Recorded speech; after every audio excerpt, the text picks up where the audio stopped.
Ma réaction suite à l'accident entre un jet et un bateau en pleine nuit, sur la scène qui a fait un mort, le pilote du bateau, ainsi que 2 blessés graves dont le pilote du jet. L'accident se serait produit après minuit entre Paris et Rouen et les blessés auraient été par la suite évacués par hélicoptère en urgence. Forcément, le jet n'avait pas à naviguer sans feu à cette heure-ci, puisque la navigation de nuit est interdite au VNM dépourvu de feu de navigation. Mais c'est aussi le cas pour le bateau car même s'il avait des feux de navigation, sur le réseau des VNF, il y a une particularité. En gros, il y a 2 types d'heures, la navigation libre et la navigation programmée.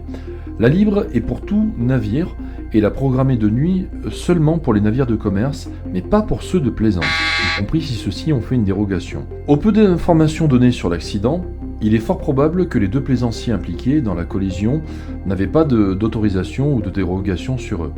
J'avais fait quelques navigations de nuit par le passé, mais et d'une parce que par rapport à Paris j'avais installé des feux de navigation à pile, et de plus j'avais consulté au préalable les horaires de la navigation libre et celle de commerce, de manière à être d'aplomb avec la navigation programmée.